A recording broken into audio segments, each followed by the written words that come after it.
last time he was here, he was not a Grammy Award winner, but he is now. I guess so.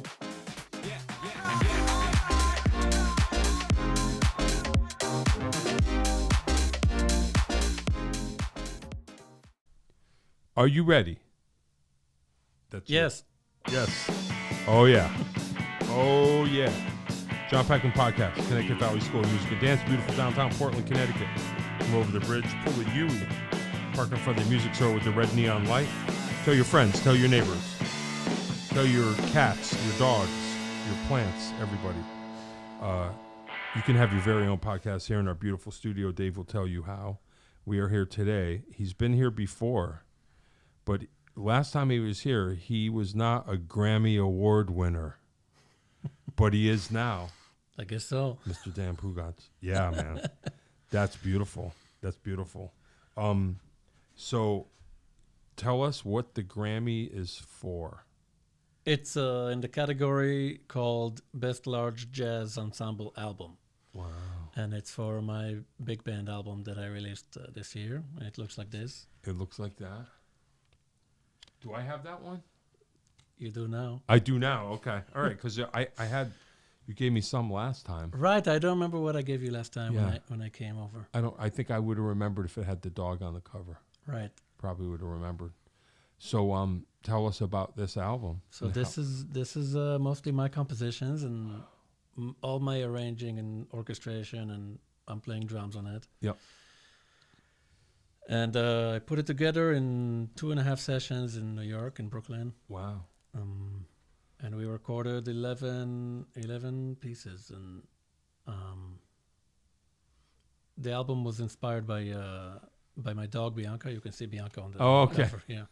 So she was a rescue pit bull that we pulled out of a city shelter in New York back in the day. And she stuck with us for like 8 years. And wow. So she was very special, and sure, she kind of triggered the whole album. Wow. I wrote basically like a love song. Is she still? She's not around, so she passed in 2018. Oh wow. Okay. But she was very special. So she was present at like gigs, rehearsals, tours. Wow. You name it. She was there with us. She was so special. And then I wrote a song for her, and then that song later became a big band piece. Oh wow. And I tried writing for big band, and you remember I told you about like my 9-piece ensemble last time. So I was doing that pretty much by ear and by trial and error. I would have the cats come over to our apartment and try things out. But when you're talking about big band, it's a whole different story. Really? Can you explain to us the difference to go from 9? Like, what is considered big? Big band is 17. Okay. It's like 4 trumpets, 4 trombones, 5 saxes, and full rhythm, like a piano, bass, drums, and guitar. Yeah. The nonet is just like whatever. There are different versions. My version is 1 trumpet, 1 trombone, bass trombone, alto, tenor, bari, and piano, bass, drums. Okay. You can write for the nonet, and it doesn't have to sound like a big band. Okay. But it's just a it's just a large band. It's a large, it's considered a larger, but it's still considered chamber. Okay. Under 10 musicians, I think it's chamber. Okay. So it has that vibe. It has that individualism. Sure. You can hear and you can focus on the actual individual instruments. Right. So not sections like in a big band. It's more. Not so much sections. Okay. So when you get into section writing, you have to know what you're doing. Yeah. And so I had to teach myself how to do that. Okay. So I took a break from the nonet and I started studying books. Wow. Because I didn't really go to school for that. So like if you remember, I went to Berkeley and City College, and I got degrees in jazz performance. You can, you can't go to the supermarket with those degrees. Right. But I wasn't really interested yet in writing at the time. So I kind of skipped that. I was like, let me just play. Yeah, and I'll get to New York and I'll work. Sure. Nope. Yeah. So actually, when I got to New York and I realized there are no gigs waiting for me, Right. that's when I started getting interested in writing and arranging, because I realized I can create an opportunity to play. Sure. Why 9 musicians? Like it's not very cost effective, but that was, I had an assignment. Someone asked me to write for that ensemble, and I took the challenge, and I realized I like the sound. I like that there's like one of each. Yeah. Kind of like one of each instrument. Yeah. And there's a lot you can do with it. But then I realized I have to study arranging and orchestration and some harmony and like catch up. Sure. In order to write for the. Is there a lot of nonet? Is that how you say it? Yeah. Is there a lot of that repertoire out there? Not so much. Not like the big band. Okay. Maybe these days, maybe more. Okay. And also, we're more aware of stuff that's out there thanks to like internet and stuff. But is there a famous first nonet? Like Miles Davis. Okay. Birth of the Cool was actually a nonet. That Gail Evans was writing the arrangement, and that was also a very unique ensemble. It was like one French horn, one tuba, one alto sax. I see. Miles on trumpet and like a weird ensemble. Yeah. That's what's kind of cool about that ensemble is like each nonet, no two nonets sound the same kind of. Right, because like you say, there's no rules. Some people have 2 trumpets, 1 trombone. Right. Or like less horns and more rhythm, or Sure. like you can do whatever. Sure. But yeah, there's not a lot of it out there. I got hip to writing for a nonet through Alan Ferber, who was a trombone player in New York. Okay. He writes for a nonet and big band, and I was like, oh, I can. Wow. Let me explore that. Yeah. And there we are. So now I'm taking a big band out. Wow. And playing concerts in the city and Connecticut and you just decided enough with the nonet, like you just. No, the nonet is still around. Okay. It's kind of cool. So when I started writing for the big band, yep, it kind of changed my writing for the nonet because when I was writing for the 9-piece ensemble, I had the big band in my ears the whole time. I was like, let me make that sound as big and as rich as a big band. Okay. And then you just thought, let's just do it for real. And I was like, once you do it for real, you realize that the nonet is not for that. So the nonet now the way I write is a little more individual lines, less like just like sure, sections together. Sure. It's more sneaky. Yeah. More counterpoint, more sneaky, and then when everybody's together, it has an impact, but it's not just right. A lot of it. Like you say, you're trying to make the nonet sound like a big band. Right. So now I don't. Now I try to have the nonet sound like a nonet. Hey, that's cool. And focus more on the individual sound of the musicians in the band, and more of that like trio vibe, more of like a small group vibe. Yeah. So do you have a new nonet album with that writing approach in mind? Not yet. Okay, but that's what we're doing. But I think I have a day left to apply for this grant. Okay. And that would be with the nonet. So wow. For and like a new commission type of. Yeah. I mean, the fact that you won a Grammy for a big band, is that going to help with the grant? It's got to. Ask the grant. No, it's not going to help. Maybe, but I'm just saying, like, you don't get you don't get to any further up in the line just because you're like, I want a Grammy, yo. Unfortunately, or not unfortunately. I mean, it's right.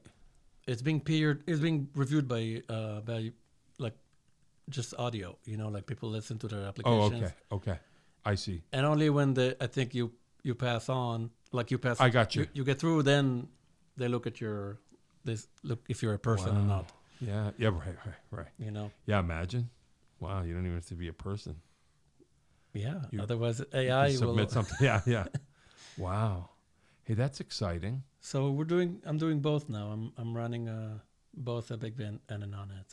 So we're playing every Tuesday in March in the city at this place called the Django. Okay. It's like downtown somewhere. Yeah. And in Connecticut, I'm bringing the non-net to the Butler McCook Garden and House. I think it's in Hartford. Okay. A bunch of stuff. Yeah. It's exciting. Yeah, it's cool. Why not? But wherever we can drive to. Yeah. Once flights get involved, it's a different story. Yeah. I have to travel either by myself, Right. and hook up with local musicians, or maybe fly with like one or two. Sure. I have to now discriminate. Like, you're more important than you, so you get to go. Right. Right, and then you're just in a band with all the band nonsense of people. Yeah.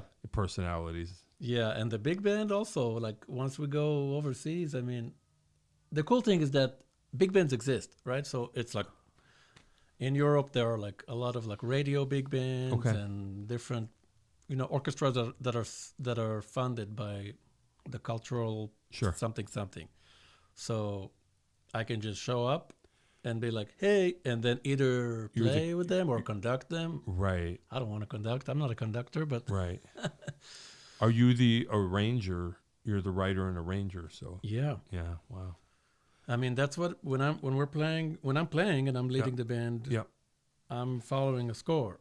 Mm. So I'm not conducting the band from the drums, but I'm helping with cues and stuff. Sure.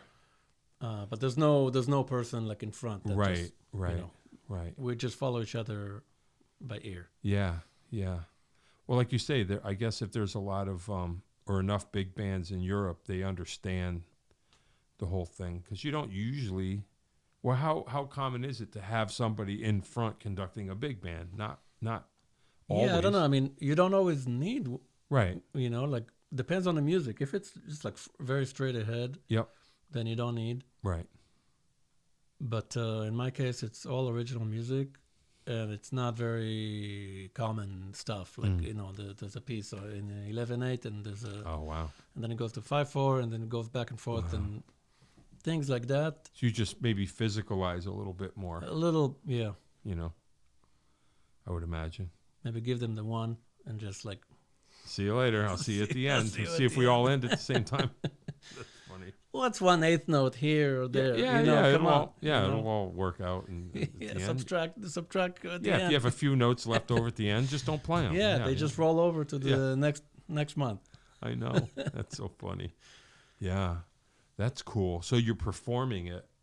Yeah, I'm going to be playing a lot in Connecticut and New York and in the area. And also I got invited to like Italy to play with their... Or like not to play, to conduct somewhere. So like Nicole's going to be singing with the big band and I'll be conducting. Maybe they'll let me play a song or not. I don't know. Wow. How hard are you going to be on the drummer? I know. I mean, I've been in scenarios like that where, during the BMI Jazz Composers Workshop, which is where I was kind of testing the music. Yeah. You get a New York big band. Oh, wow. Once a month they would do a reading session, and you're not allowed to play. You're just you can conduct, but it's better if you just like sit back and listen. Yeah. And take notes. So those situations I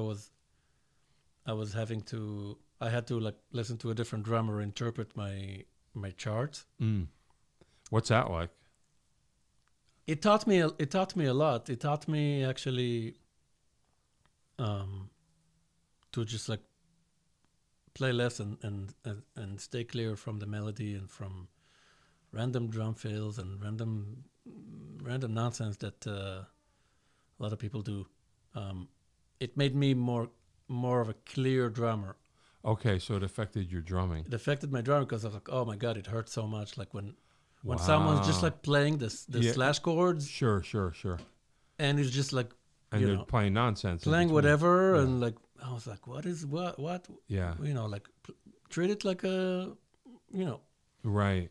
I wonder what that's all about. Like, drummer, just temperament. Like, because you're thinking compositionally, where drummers think like drummers, and they want to be, like you say, filling space where they don't need to. Do you think that you? Well, I guess the question I'm asking. Well, I think you just answered it. Is so that your arranging is changing your drumming.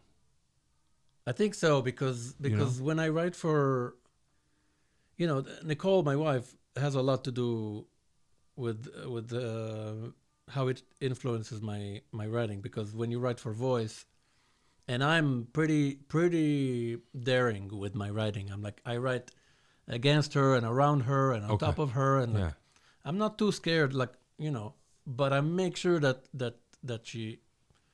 when she sings, she can stand out and sure.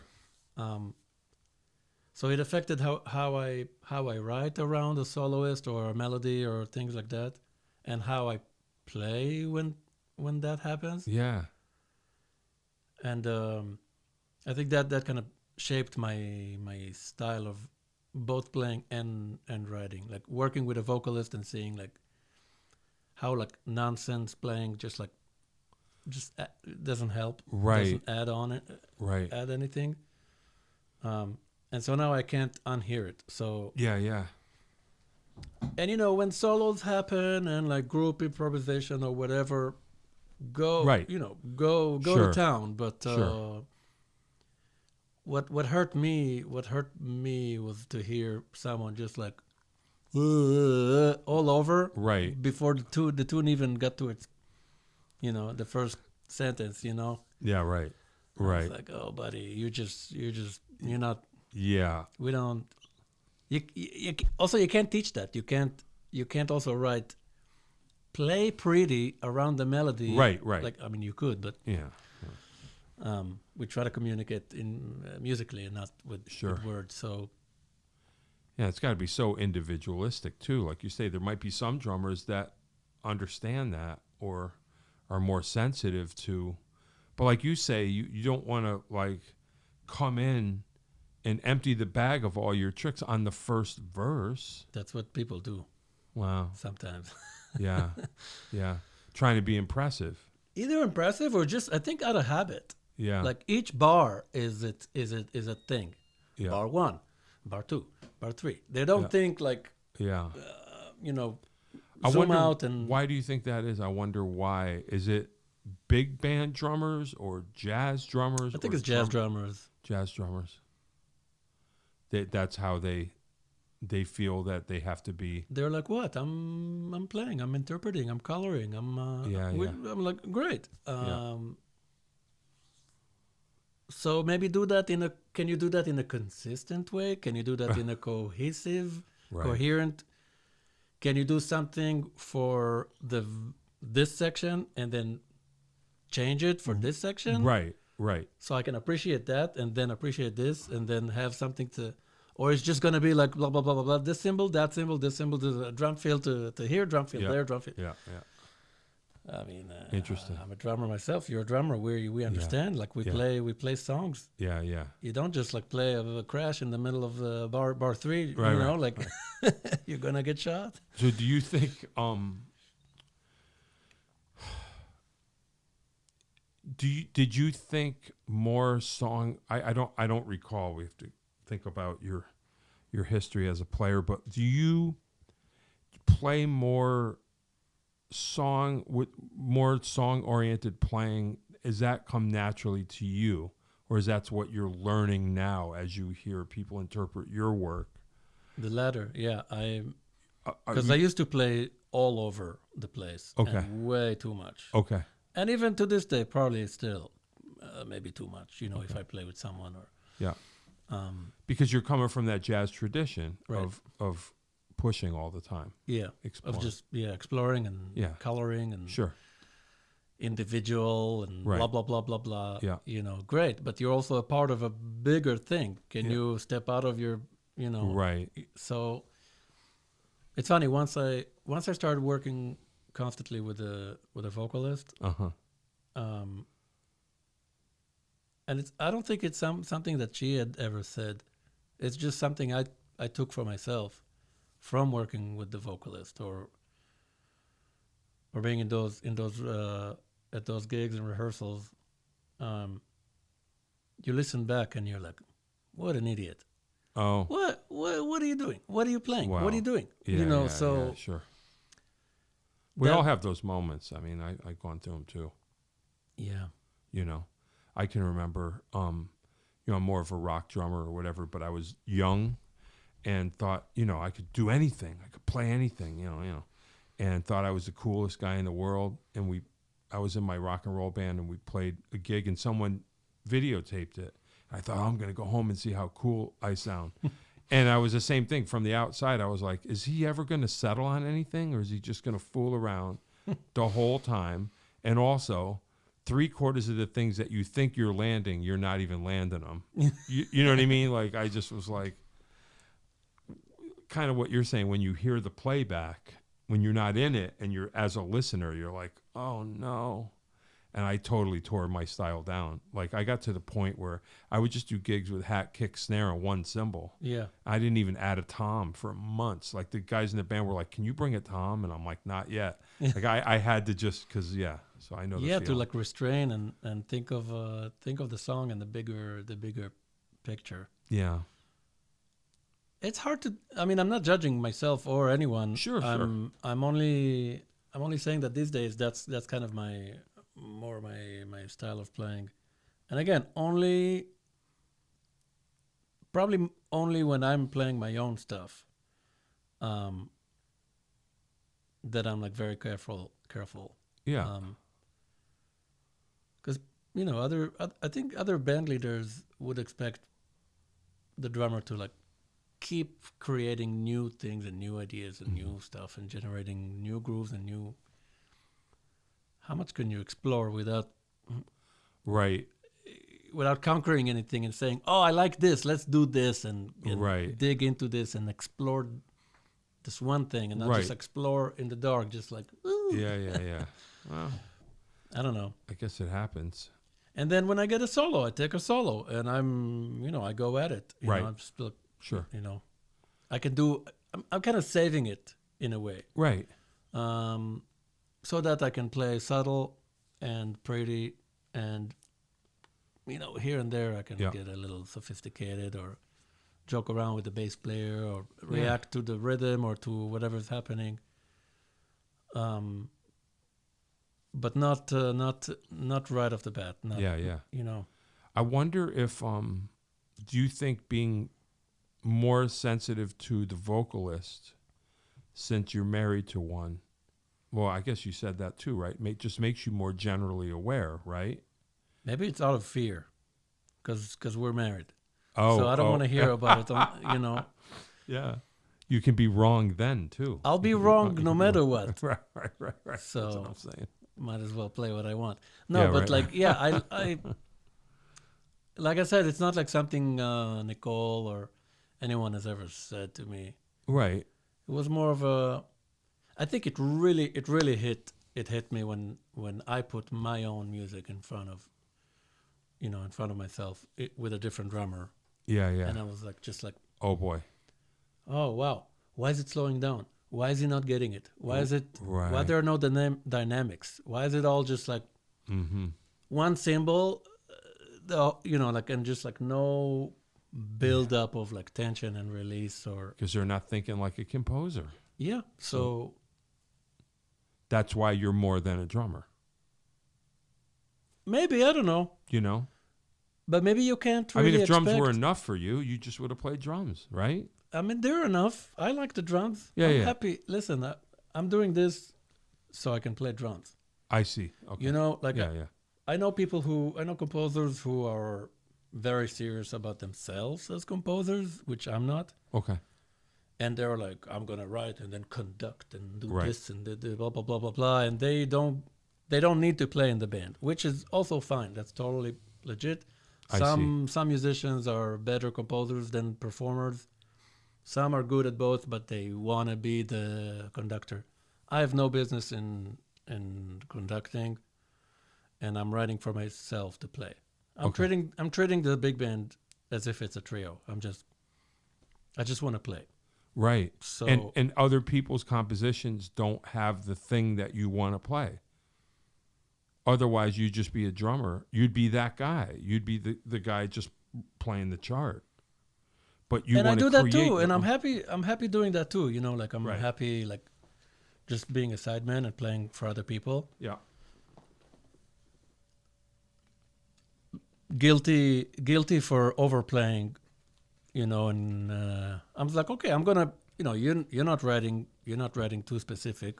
I'm just gonna play until you tell me to, you know, to calm down or to Because what I also noticed is it's really hard to have someone to tell someone to play. It's easier to tell someone to relax. You know what I mean? Say that again. I know what you mean. I just want to. You know what I mean? So, if a musician is like just like very polite, and he's just like playing the chart and nothing more, it's hard to say, bro, can you really play the instrument? Can you get in there? I got you. It's easier to just like go at it and ask someone to tone it down. And be like, less. I need less here. Yeah. I don't know why. Yeah. If someone's not bringing it, to tell them to like, can you bring more?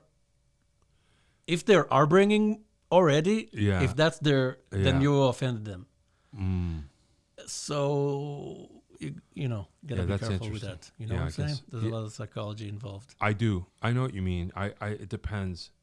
Like a lot of times, I might be actually the kind of drummer that you might have to tell, like, you can play more, because I'm always trying to think of this, the way my world works. I'm trying to think of the style. Like, I don't want to play something that's going to be inappropriate, because a lot of times, you know, if I'm playing a Led Zeppelin tribute, or I play this kind of oldies thing, you don't want to play the wrong thing. Like, you don't want to play something that goes outside of the style that this is supposed to be. So, you know, I'm not going to like play something that's outside that. Like, I tend to play it safe because I'm trying to figure out what the style is, what the limitations of the style is. But when you're writing for big band on your own, how much are you following? Like, how much of a tradition is there, first of all, and how much are you following it, or how much of this is completely unique? And then also, how did all of that play into you winning the Grammy? You know what I mean? If you could answer all, you know what I mean? Like, are you on to something? You must be. Am I? Well, how does one win a Grammy? Maybe we'll work backwards from there. What do you think distinguished your work? I think it was well recorded, and well mixed and mastered. I think that's the first thing. Okay. Like if we go backwards. Yeah. I think the product has to be legit.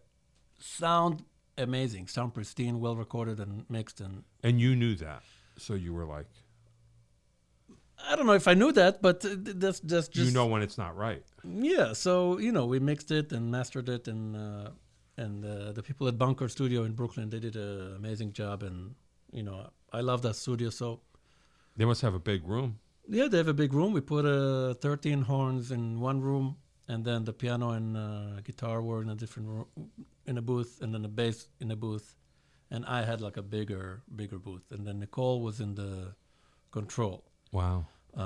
Live? Yeah. Wow. One take, like boom. No, she's a Superman like that. Wow. One take or two take, you know, like. And the whole band, everything is live, no punches, just boom. Wow. Not only that, but even the solos. I know a lot of big bands don't have the soloist with them. They just like record the chart. Sure. And then they bring in a soloist to overdub. It's cleaner. Sure. It solves a lot of problems. Wow. No, not my vibe. I mean, depends on the gig. Like, Yeah. there are good things about it, but what I miss is the actual live interaction, live thing. Yeah. So that's the way I approach this big band. Wow. Is it's all live. Wow. But and then the composition. Well, first of all, the solos, all of them were like really like top notch, and very different and very individual and very unique. Like on each piece, like the music itself is also new and original. I mean, it's within. You press play, you'll be like, oh, okay, that's jazz big band, but it's not something you've necessarily heard before. These are new songs. These are they comprise of my influences and my personal taste and also my playing. And I don't know if my drumming is unique or it's just normal, but that plus the writing, I guess. Yeah. Created a thing that maybe stands out. And if you compare it to, let's say, other projects that were nominated or that were on the ballot,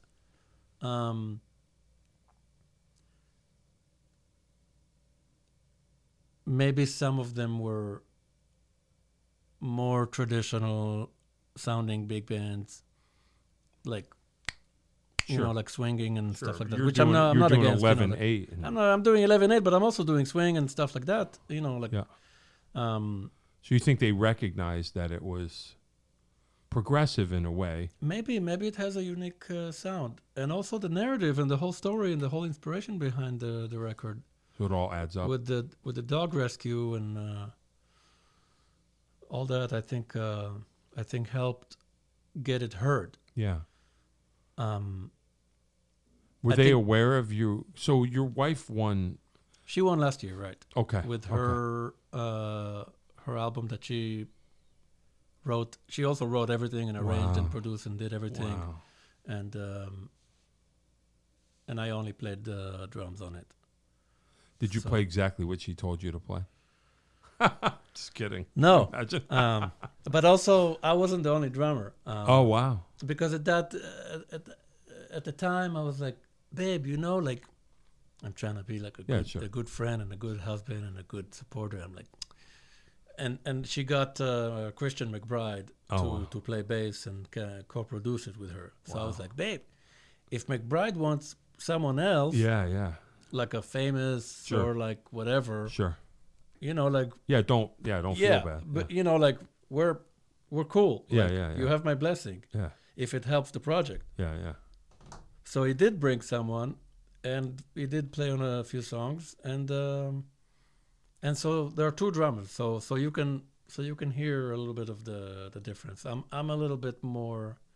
I think I'm a little crispier. I come from like Roy Haynes. Okay.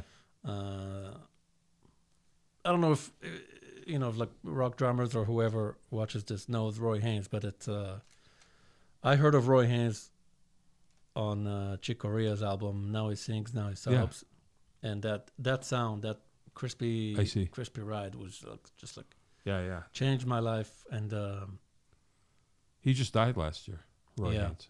Yeah, I got to meet him a couple of years ago. Oh, cool. I didn't know what to say to him. So I was like, I'm a huge fan. Yeah. Like, oh, okay. Whose house is this? Where are we? I was like, wow, okay, he is 100. Yeah, right. Yeah. So anyway, so we recorded it, and who was the other drummer? Was he of note or just whatever? Some note, I don't know. Okay. You don't Billy Kilson. Okay. Yeah, a great drummer, and he was different. He was very different than my playing. So. And she chose like he'll be good on these or whatever. Well, I could ask her someday. You can ask her. I think McBride didn't know that I can play. Oh wow! He kind of assumed that I'm just her husband. Yeah, right. So I think he brought someone that he thought would do the job. Yeah. So the first day they did they did their session, and it was, it went well. It was great. Yeah. And then I came the next day, and we did more music, and both sounded good, and it worked out that both of us are on the album. Hey, that's cool. But no, I guess she didn't tell me what to play because the music was still new at the time. I think she didn't really know. Okay. So as long as she doesn't say anything, do not ask questions. Right. I know a lot of musicians who try to be at service. Yeah. And they're like, "What do you think I should do here?" Right. Right. Well, No. like you're saying, you put it Just out, put it out there, and then we can make But you, yeah. I see what Play, and then she'll turn you down or tell you to do more. Right. But don't ask. Well, you got to start from somewhere. Yeah, you gotta. Yeah, I know what you mean. Because the artist is so busy with their problems that Right. they're trying to solve. You coming up with questions is just another distraction, another thing they have to deal with. Right. I got you. Even the horn players, when I ask, "Hey, what do you think I should do?" What do you think I should do is already like there's a problem within that sentence. Right? You're the composer. You put this together. Yeah. You better know what you want. Yeah. Right. Right. But even when like a trumpet player was like, "What do you want? Do you want this or do you want that?" I was like, "What does it say?" Yeah. Right. On the paper. Yeah. First. That's what I want. Oh, this is that. I was like, "Yeah, that works." Like Right. I'm not trying to open it for philosophical. Sure. The bass player in the session, in the recording session, he was like, it says to change to bow at some section and then go back to plucking, and I was like, "And did you do that?" He was like, "No." I was like, "Okay, sounds good to me. Can we move on? Like, let's not worry about what's written. Let's make music together. Use your ears. Yeah. And you teach me my own music. Like, wow, nice. I need you to pull your weight. I can't just like, right. Tell everyone what to do. Like, I'm bringing a suggestion. I'm writing the music. Here's something. Let's make music out of that." Yeah. Other composers I know are like, "No, it's this note. I'm like, "Dude, yeah, we're not here for you. We're here to make music." Right. That's kind of the difference. Yeah. Well, you got to trust the players. Do you know that many players well enough to know? Like, do you get to that point where you're like, all right, I know that these particular individuals are going to likely make the right choice, or I trust their choices? Do you know each player that well? I got to know them during the process. Okay. And so if you ask me, like, not everything, maybe not everything I did I would do necessarily again the same way. Sure. I like the product. I like what we did, but I learned a lot. So I would maybe, I don't know, maybe change solos a little bit, or I'm still learning. Yeah. But when I was doing the 9-piece ensemble, I got closer to the musicians in a way that you can really hear each individual. Sure. Because it's so smaller, and the solos are usually more open and more. They can kind of go anywhere. Yep. Because you have more time and less people on stage, just like waiting for their part. Right. So. Wow. So you learn that's how you learn about their personalities and about their musical taste and their tendencies. And then you make decisions based on that. And also sometimes it's fun to just like change it up.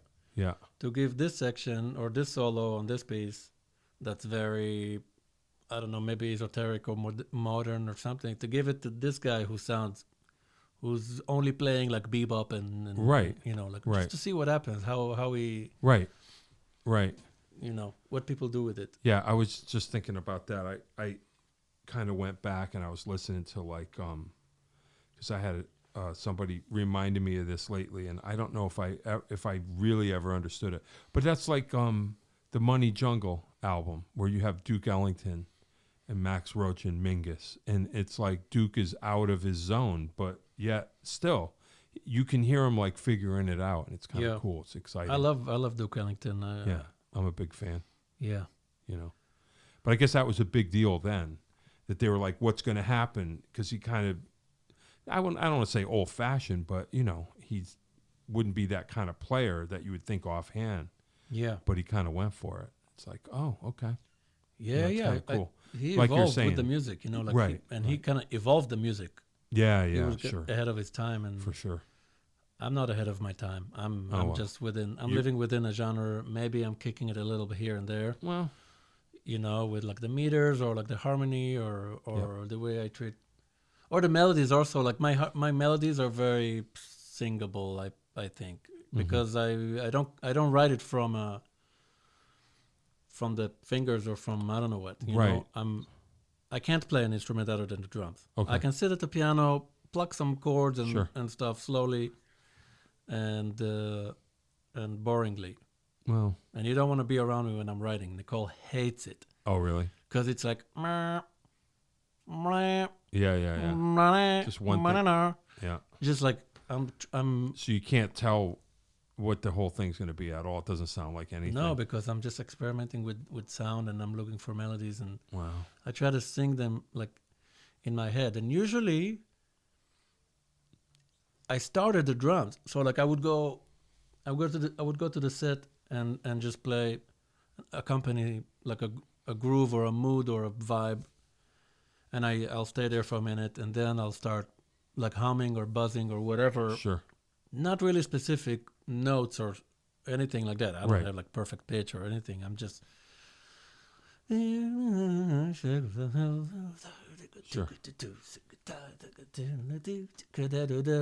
I like play along, like play against the meter, play with the meter, and be like, okay, at what point do I break from it? At what point do I write a different section? Yeah. Or a little vamp to go back. You know, like I'm doing it on the drums. Yeah. Because I'm writing for myself to play that music. I gotcha. And kind of also lead, you know, because there's no conductor from outside. I can't just like, I could, but it's not the stuff I want to listen to, frankly. Right. So the stuff I want to listen to, once you count it off, I want the tune to be a tune. I want the piece to be about one or two things. I don't want it to be about 15 things. Sure. Where by the time it's over, you don't even remember what the melody was about. Right. There's like theme 1 and theme 2 and interludes and schminterludes, and it's all very rich and interesting. But then you're like, I gotta listen to 12 songs. Right. You know, like I don't remember anything. I don't know what you know. So with this, it's like I really tried to speak like in that jazz world, with rich harmony and cool stuff, and you utilize the big band for everything it can do, you know, like quiet stuff, loud stuff, everybody, or just like groups within the group and different textures and different sounds and different everything, and then use the rhythm section and put the rhythm section with like, you know, left hand piano and upright bass doubling with like bass trombone or bass clarinet, and doing like little cool things, but keeping it clear. I think not dumbing it down, not simplifying it, but making it so that you can take something home and be like, oh yeah, he played that song which goes like this, and then he played this song which goes something like, I don't remember it, but it was like vibe. It was like a New Orleans vibe, and then there was like a ballad vibe, and then there was this like Bulgarian sounding in 11/8. It's kind of like sounding like a Balkan, you know, like. And I think I succeeded in conveying like each tune has a different vibe, different type of. And only you could create those particular elements, bring those elements together. I guess so. Drummer, you know, like you say, if you could just blow on the horn, your arrangements would probably be different. Like your arrangements are more interesting or careful because you're you're going over them a note at a time, like you were saying before. Maybe I'm writing stuff that I can sing. Right. Yeah. Right. I'm just writing it in slow motion and then have them play. So it's not like you say. It's not clever. It's nothing too clever. And I also try to hide the cleverness in the mix. I don't want the clever to be the front. I want the song and the idea. Right, and there's depth there. If you look for it, the depth is there. It's there. It's not existing. It's just well hidden.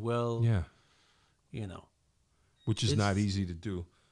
Like you say, that's a restraint of. I'm sure some composers would be like the drummer that we're talking about that annoy us, that are going to go, look at this clever thing I did and bring it right to the front. Yeah. Right? I just listened to something this week. Someone sent me, like a young guy sent me something, and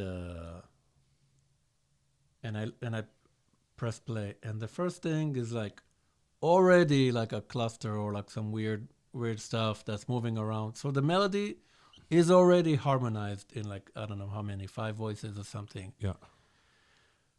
And before you know it, before you even got the melody or like the first chunk of it, there's already like a counter line of trombones or something that's already like doing sophisticated stuff against it. Yeah.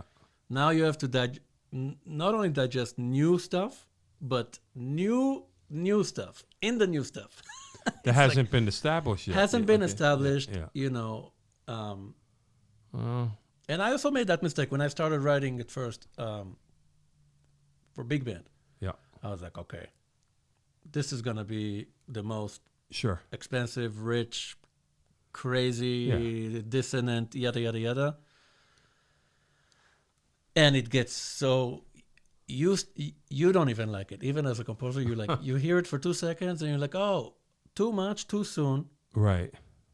And also that sound gets so tiring because it's such a big ensemble. It's loud. Right. Sure. So it can be fatiguing. So it's fatiguing, like right off the bat. If you don't control the tension and release and the dynamic and like have a clear arc that kind of like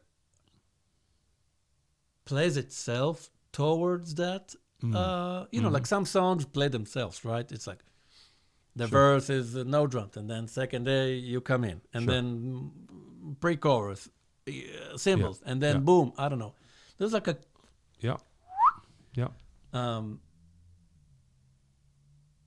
I lost the train of thought, but I'm trying to. I'm following you. Yeah, you're all of that. All these elements help the music come out clear and. Well, I guess that's the whole point of being a composer. You're trying to make what you want to hear. I think so, yeah. Right? And sometimes you're reacting against what you don't want to hear. And then you put all that together from your perspective. And I think so. I never thought about I never thought about it. Right, that's not your job. I'm not even like considering myself like I'm a composer. Yeah, it says on my thing that I'm a composer because I'm composing. Sure. But I don't take it that seriously, like, I'm a composer. Well, like... after the 5th Grammy, you might... Maybe the 5th. Let's talk after the 2nd. Yeah. Wow. Well, that's 2 in the family already. So Nicole... Yeah, but she also won a Grammy with me. Oh. Because she co-produced it. She's winning. She's winning. Yeah. She co-produced it, and she sang on it. She's the featured artist. Wow. And she also... wrote 3 songs on it. Okay. And she also gave me hell in the recording session. So, really? Oh my God. We fight in front of the band. Oh, nice. Like it's not even, like as if they're not even there. Oh boy. Okay. Well, I guess whatever it takes, right? Man, at one point she's like, what is this? Wow. So I brought this, she wrote this song, right? Sure. Because it was her dog too, so it was our dog, and actually she was the one who started with the dog rescue, like the pit bull rescue. Oh, okay. She saw a Facebook thing or like a call for action back in 20, I don't know what. Oh, this dog needs help. She's like, babe, this dog needs help. I was like, yeah, so do I. You know, like right. and we she all drove down to a city shelter in I don't know where, in Queens or Brooklyn or whatever. Wow. Just pulled out this like giant dog, and brought it to my apartment in Brooklyn where I could have dogs, no problem. And that's how it started. So we found that dog a home, and then we kept fostering dogs until we had Bianca, who was with us for years, and she was present in all their gigs and all the stuff. She even peed at the 55 bar during my drum solo. That's funny. No relation to the drum solo. Right. Just, yeah, you know. Sure. Wow. She wrote the song called "Little Fears," and which was also nominated. So this album was nominated for two Grammys. The song year. too. Yeah. So one of the songs. Yeah. Was nominated. Was nominated for best jazz performance. Oh wow! And that song, the whole idea behind it is that it's from a perspective of someone in a cage, or like someone who's trapped in against their will, and you can, and so she wrote that, and she wrote another one called "The Bridge," which is where dogs kind of go to die, like the Rainbow Bridge. Okay, know? Sure, yeah. So it talks about like dogs go to heaven, and then another song called "Travel," which is a poem by Edna St. Vincent Millay from like the 1920s, and she set it to music. And I arranged and orchestrated and made it what it is now. Wow. So we're really good collaborators. Yeah. That's cool. So she earned it. Yeah, right. Yeah. See, Nicole, I lift you up. Don't say hey. No, that's great. I mean, that's pretty wild. Yeah. I don't know how else, I know that's a silly thing to say. I don't know how else to put it. It's wild for me too. I mean, you got something going on. We're talking about it as if it's normal, but it happened like what, a week ago, 2 weeks ago, 3 weeks ago, and I'm only now starting to realize the magnitude or the the potential impact, where I'm starting to get calls to like go play festivals. Is that right? Wow. A little bit. Yeah. You know. Yeah. Herbie is not really knocking on my door yet, but wow. Yeah. Give it time. Hey, you never know. Yeah. So, yeah, you might get more the playing opportunities that you originally dreamed of. Either playing, yeah. You know, some of them. That would be. I'm happy. Then you would have it all. Imagine that. I don't know, but I'm happy to play, and I'm happy to go out as a band leader. Sure. And I'm happy to also stay home and write and arrange and do that type of work. Yeah. How does the Grammy committee or whatever, how do they become aware of your work? Someone from the Academy can submit your work for consideration. Okay. It can be a recording label or anyone. Okay. So it was submitted on the ballot, and then, we told our friends about it, and we told our peers about it, and, we put out some videos from the session, and like, hey, sure, please consider, listen to this, listen to that, and that's pretty much it. There's not much you can do or allowed to do. There's like guidelines and rules. You're not supposed to say, "Hey, vote for me and vote for me for this category or this." You're not allowed to say any of that stuff. Yeah. All you can do is really just like submit the project with the liner notes, and they'll decide where it fits. And then, whatever. and then sometimes they have committees who listen to everything and make sure that first of all that the category which you submitted in is actually the right category that represents your style. Yeah. So this was in Best Large Jazz Ensemble. But if this was a trio and I had submitted it in Best Large Jazz Ensemble, it would be removed from that category and it would transfer somewhere else, either like jazz performance or something like that. So you have to go through that process first. Did it end up where you submitted it, or did this was submitted for Large Ensemble. Okay. But also it got picked up for uh, arrangement. Oh, wow. As well as jazz performance. And then we got nominated in November. We got nominated in 2 categories, which is great for the ego and for the career and for the Sure. it's like a nice milestone for the thing. But if you think of it from just like a voting, like a Grammy type of Grammy game point of view, it kind of goes against you because you're not allowed and not supposed to say, okay, we're nominated for these 2, so please vote for me for either this or that or both. And voting members can only vote in like 10.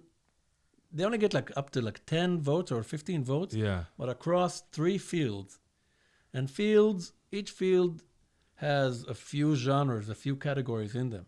So like there's like one field that has jazz, musical theater, and I don't remember, Yeah. And then there's children music with R&B, and I don't know. Yeah. So the way they divide it up like that is to make sure that experts vote in their expertise, Right. and not just like all the Geschäft and the whatever you call it, behind the scenes of like you vote for me, I vote for you type of thing. Oh, I see. They make sure that it's legit. Right. I'm a jazz guy, and I'm in arranging, composing, things like that. I can only vote in those fields, Right. Because that's my expertise. Right. So that you can't just like, But and when we were sitting there, the first category came up, and we lost. Oh. The best jazz performance came up, and we lost to Samara Joy. Oh, wow.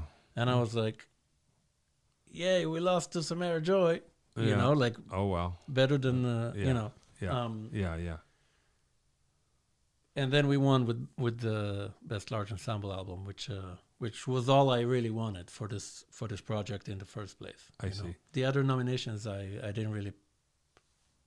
wasn't really expecting. Wow. I didn't know how to eat them up, and were you surprised? I was surprised. Yeah, I'm still surprised. Yeah. Also, like the artists in the other categories. I mean, the artists in the category that we were nominated with are like my idols. Oh, wow. Jeff Hamilton and John Clayton, big band, and Miguel Zenon and Orrin Evans. Well, they know who you are now, right? If they care, yeah. Yeah. Oh, they must be like, who's this guy that won? That's awesome. Whatever. Wow, no, whatever. No, that's exciting.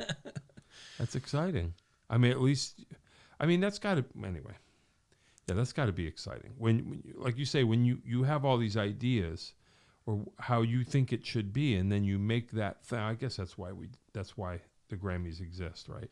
Because you were happy with your project. You were happy. Yeah, with I'm happy with the project. I'm super proud of it. Yeah. It's not always that I can say that. Right. Do you think this is your best work? So far. Yeah. Your best work so far. So far. So that's gratifying, right? Yeah, that's like a nice documentary of. You don't feel like, oh, now that you know who I am, you should have heard the 3 record albums ago, right? No. You feel like you're. No, I'm proud of this, and I'm happy that I did it, and I followed my gut and my dream, and I listened to nobody. Not even your wife. Especially. Yeah. No, she was on board, but she's more of a. I'm the dreamer, kind of. Oh, really? I'm like, babe, let's do an orchestra, and we'll book a gig, and we'll pay everybody, and there won't be any money coming in. Right. But we'll do it, and it'll be great. She's like, you're retarded. Oh, wow. So she's the one that keeps. She's the one who keeps us alive. Hey, well, that's cool. It's a good team. Yeah. It's a team. Yeah. Wow. But she was on board, and she loves the big band, and she loves the Nonette, and we're going to play a lot of stuff this year, and I hope we get to see people out there. Yeah. Where is your where? We're playing in. You said in New York. In New York, we're playing with the Nonette every Tuesday in in March at the Django. Cool. And then in April 11th, we're at the Waterbury Palace Theater. Okay. That Jazz with the Pauli Club. Okay. With the full big band. Oh, wow. April 11th, that's a Friday. And then we're in Europe with like her band and things like that. And then we're back and we'll be up in Hartford in August. No, Cheshire. All the gigs are on our websites, my websites, and I don't even remember. And in the meantime, you're just playing drum gigs when you get them or whatever. Oh, yeah. Just doing it. Yeah, whatever, anything. Yeah. You can see me play at Cafe 9 or at a wedding or at Yeah. It's always the way it is. Man, that's why I'm here. Like, imagine I gave up, I left everything behind, like, because like I immigrated from Tel Aviv. I left everything behind, so I can like go after this. Yeah. So I don't. I really appreciate every gig I have. Yeah, right. Even if it's trash. Sure. Because I know what it is to work at a coffee shop or a moving company. I did it all. I did it all, and I would do it again. Like no problem. Yeah. I hear you. But playing drums is better. Playing drums is better, and it's fun, and it's great, and it's great for me, and it's great for everybody else. But if I need to work $9 an hour at Dunkin' Donuts, no shame in doing that also. Right. Yeah. No problem. I hear you. Wow. Whatever buys me another snare drum. Yeah. Oh, okay. Why? How many? Wait, that's your thing? I think I'm sitting on like 8 snare drums. Oh, wow. Okay. All Pearl. I'm a Pearl guy. I'm wow. a Pearl fanatic, and I'm a Pearl artist also. So wow. They give me a little bit of discount. Yeah. Just enough to keep me... Yeah. Dangle a carrot. Wow. Yeah, that's funny. No, but I love them, and so I have a nice Pearl at home, like a Masterworks with like golden hardware and all that crap. And so they're not going to, if you win a Grammy, you get a better deal with them or no? If anything, they'll say, "Oh, you have a Grammy, you buy us the." Wow. All right. No, I mean, how many drums do you really need? Like I have a kit in the car, a kit upstairs. Yep. Yeah, I know what you mean. Yeah, I have 3 kits. No, 1.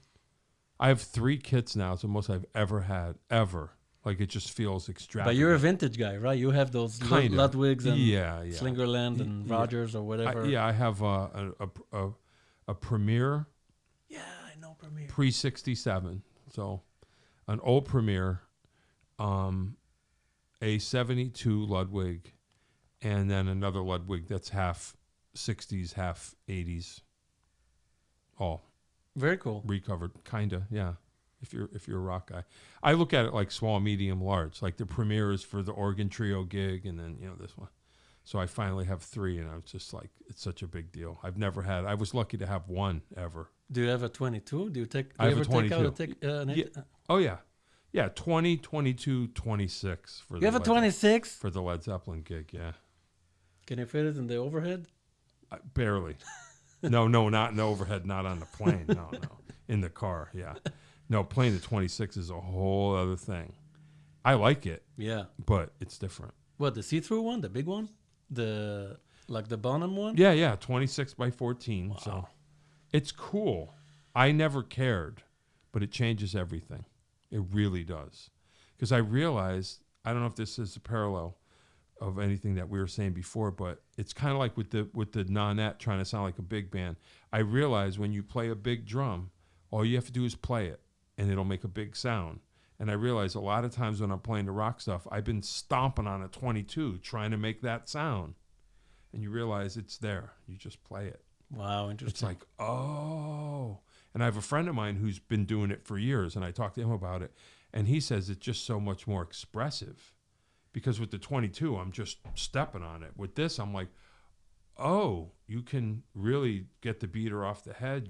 It's a lot more expressive. Wow, you can control the dynamics on that monster? I'm kind of getting into that a little bit more. I'm starting to explore that, and I'm like, oh, ghost notes on the bass drum. This is a whole other thing. I wouldn't know how to handle a 26-inch bass drum. You might be surprised. I didn't think so either, but not that big a deal. Wow, so cool. All I have is, I have a 22, but I stopped taking it out. Yeah. I have a 20 for me, a big rock gig, like a wedding gig, is a 20-inch. That's right. And even then, I get trouble for it. They're like, "Oh, well, can't you bring a 22?" I was like, "You bring a 22." Yeah. Oh well, that's what happens. All right, we got to get out of here. All right. Thank you for coming again. I really you. appreciate it. I wanted to acknowledge and kind of celebrate the Grammy. You winners. guys are the best here. Oh, hey, you hear that, Dave? Hey, We're the best here. Why not? it Thank you. works. We'll take it. Yeah, no, we'll take it. Look, poor Dave. So we thought you were going to bring the Grammy. I know. Dave got this all. You can't see it over here. He's all excited, I'll fly and then you're like, I don't get it for 9 months or That's whatever. all right. When you get it, we'll have to come back. Yeah, we'll have Yeah. to come back. get We'll you have the to come direct back, back. or you guys can come over to us. Hey, you know what I'm saying? You know? we'll figure it out. We're in West Haven on the beach, so Yeah, we'll figure something out. come get some pizza or something. Yeah, You no, know. I'm down with that. All right, Dan Pugach, here we go. You cool? I'm cool. All right. Thanks for coming. Thank you. Jon Peckman Podcast, Connecticut Valley School of Music and Dance, beautiful downtown Portland, Connecticut. Come over the bridge, pull a Yui, park in front of the music store with the red neon light. We have vinyl here. And like, subscribe, tell your friends, have your own podcast. Dave will tell you how. Grammy Award winner Dan Pugach is here. Thank you so much. Thank you, sir. Have a good one. That is all. If you'd like to start your own podcast, give us a call at Connecticut Valley School of Music and Dance. Our professionally designed podcast space is here for all your recording needs.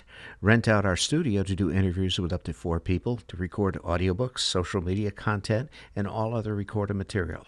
Our rentals include a private studio along with our professional-grade podcasting equipment, and we can customize your output to whatever your needs are. We also have green screen capabilities, which will expand to video capability if you so wish. So check us out here at convalley.net/podcast.